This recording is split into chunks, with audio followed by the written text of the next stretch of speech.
പണ്ട് ഒരു സുഹൃത്ത് പറഞ്ഞാണ്, ഡൈവോഴ്സ് ആയിക്കാണ്ട് തിരിച്ചു പോണു. അതായത് മോനും പെണ്ണുങ്ങളും എങ്ങനെയായിട്ടും അഡ്ജസ്റ്റ് ചെയ്ത് പോണില്ല. അവസാനം ഇത് രണ്ടാകാൻ തീരുമാനിച്ച് പെണ്ണുങ്ങളെ പെരീക്ക് ചർച്ചക്ക് പോയി. ഇനി ഇത് എങ്ങനെയായാലും ഒന്നായിട്ട് പോകില്ല, അത് ഒഴിവാക്കി തന്നാളി എന്നാ പെണ്ണ്. ഇപ്പം അങ്ങനെയാണ് പുതിയ ട്രെൻഡ്, ഒഴിവാക്കി തന്നാളി. അന്നങ്ങിയാ പറയും ഒഴിവാക്കി തന്നാളി. കാരണം സ്വന്തമായിട്ടൊരു ഗൂഗിൾ പേയും ഒരു ഇൻസ്റ്റഗ്രാം അക്കൗണ്ട് ഉണ്ടെങ്കിൽ സ്വന്തം ജീവിക്കുക എന്നുള്ളതാണ് ഇപ്പം എല്ലാവരും വിചാരം. ഒരു ചെറിയ വരുമാനം, ഒരു ഗൂഗിൾ പേ അക്കൗണ്ട് ഉണ്ടെങ്കിൽ, ഇൻസ്റ്റഗ്രാമിൽ ഒരു അക്കൗണ്ട് ഉണ്ടെങ്കിൽ എന്ത് ചെയ്യുക, ഇനിയിപ്പോൾ ആരും ആവശ്യമല്ല, അതുകൊണ്ട് ഒഴിവാക്കി തന്നാളി.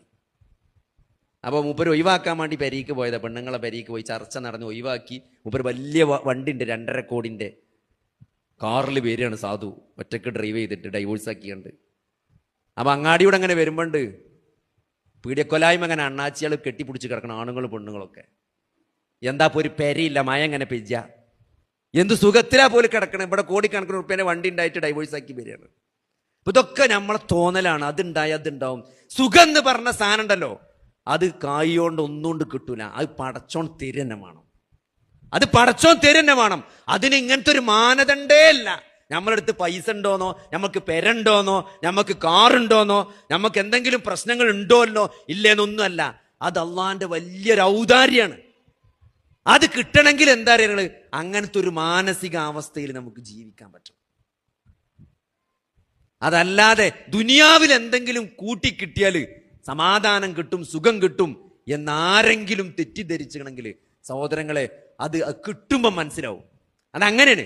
അത് കിട്ടാതെ ഇങ്ങനെ നിൽക്കുമ്പോൾ തോന്നും ഇത് കിട്ടിയാൽ ശരിയാവും, കിട്ടിയാൽ മനസ്സിലാവും ഇത് ശരിയാവില്ല എന്നുള്ളത്. അപ്പോൾ അതിന് കുറേ വൈകിട്ടുണ്ടാവും.